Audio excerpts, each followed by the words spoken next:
This is Eternal Chaos Online. And yes, it is one of those kind of games. If you're not at all interested in auto path and auto combat and all that, this game is not going to be for you. It never will be for you. And I'm not going to try and convince you. This game is not going to try and convince you. And that's that. That being said, it is pretty good. It's probably one of the better ones of these. But I'm like, I don't know. My memory is like slowly fading over time. Because I've covered so many of these games. And now they're just like blending together as one big mosh pod. Okay, so I should say I'm not just going to rag on the auto pathing and the auto combat the entire time of this video. Because that's getting tired and I'm getting tired of doing it. But, I mean, no buts. I mean, I'm not going to do that. Let's start with how it looks. Okay, so this game does look good. This is being played. Oh wait, I was gonna say this game is being played through a browser, but that's actually not true. It's being played through a client that I downloaded through the browser. I think oh my gosh, so many of these games are just like I can't even tell the difference anymore. No, but I'm pretty sure this is downloaded through the client. So you got this little boss battle here, which is neat. I'm not actually pressing anything or doing anything, but you know. And what's funny is, so I'm gonna get anecdotal here, right? So I've been playing a lot of RuneScape 2 lately. And if you don't know what RuneScape 2 is, it's the classic RuneScape that everybody knows and loves, or whatever. So in RuneScape 2, there's a lot of AFKing. What AFKing is, away from keyboarding, it's a literal translation, or whatever. But basically, a lot of the time when I'm playing RuneScape 2, I'm actually almost doing the same thing that you would be doing in this game, which is like a stunning realization for me.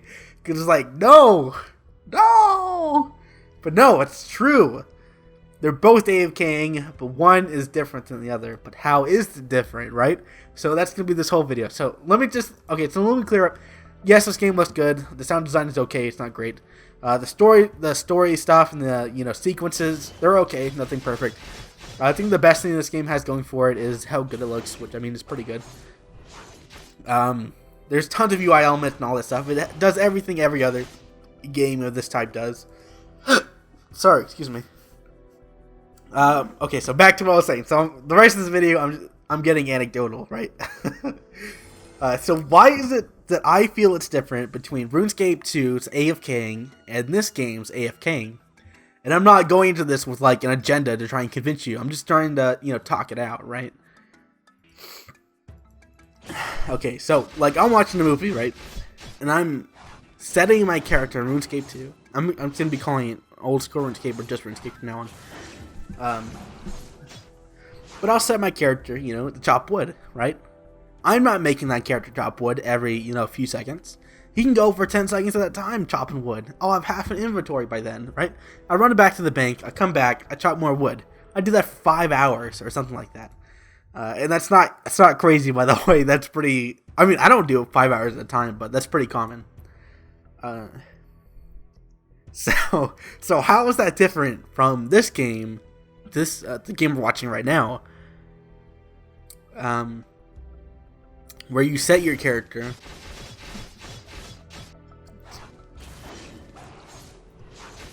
Excuse me, I had to take a drink of water. Mouth very dry. So how is it different that I set this character in this game to AFK, do stuff, and have stuff happen while I'm not directly controlling it? Okay. So how is it different, and why is it different? Why does it matter? How is it different from what I do? Maybe one is one generation's AFKing, and then this is the next generation AFKing. Man, this is so weird. I feel like I'm discovering a part of me I didn't know.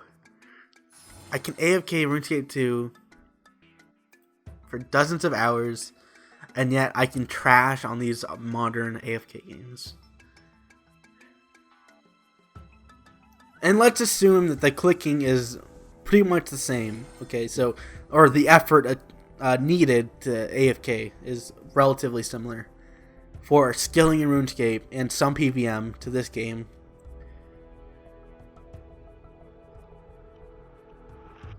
Maybe it's because... Okay, how about this? Okay, so when I AFK grind in RuneScape, it's designed around AFKing maybe. Whereas this game, you're taking a traditional adventure game and you're setting it to AFK. Maybe that's what it is. It's interesting. I never really thought about it before. I just started thinking about like the differences between the two. I just recently started playing a lot of RuneScape.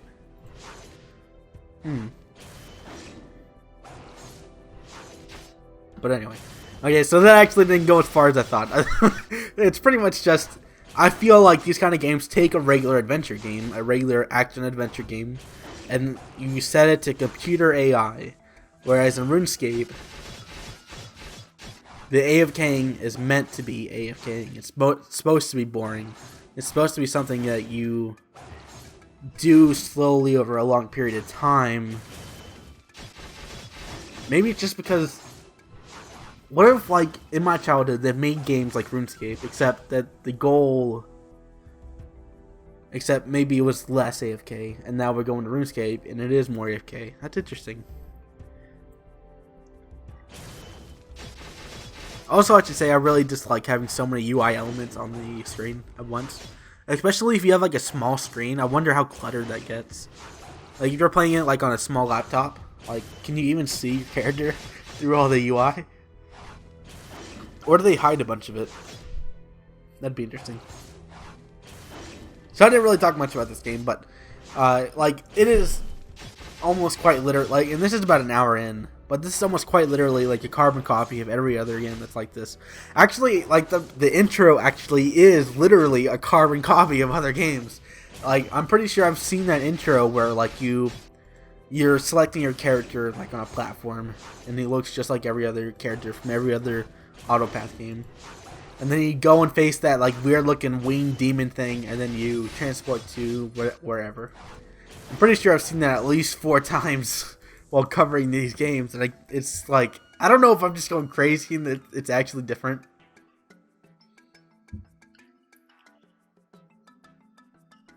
But I could have sworn it's like the exact same thing. Which isn't necessarily trying to be insulting, but rather just an observation. Okay, so there's nothing else to say about this game. If you are at all interested in this kind of game, you knew from the get-go that you wanted to check out this game, and there was nothing I was going to be able to do to convince you to do so or not to do so otherwise. But, you know, it's nice to be able to kind of check out, like, what's going on with this scene and how it's improving over time. And the answer is, it's not. That's the short and sweet of it. Oh, it's not very sweet, but you know what I mean. That's it. What is the game called? Eternal Chaos Online?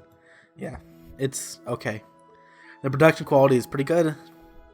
It actually wasn't that difficult to download and start playing, but there's absolutely nothing memorable about this game whatsoever. I would not recommend putting time into it. And another thing, like, there's one RuneScape, right? Okay, so going back to this. There's one RuneScape and a very difficult end game with lots of, like, a very loyal fan base, right? So when you spend a lot of time in that game, it means more than in these kind of games where you AFK through that game and then everybody just moves on to the next big thing, you know, a couple months down the line. RuneScape 2 has been going on since the early 2000s, and it's still going strong with old school RuneScape here in 2016. That's over a decade of a loyal fan base. You know what I mean? So it feels like it means more to me in that sense. But anyway, so I guess, like, I completely derailed this video talking about RuneScape. Of which, if you're interested, there should be some videos coming on the site soon, so make sure to look out for that if you're interested. And that's pretty much it. That's it. Thanks for watching.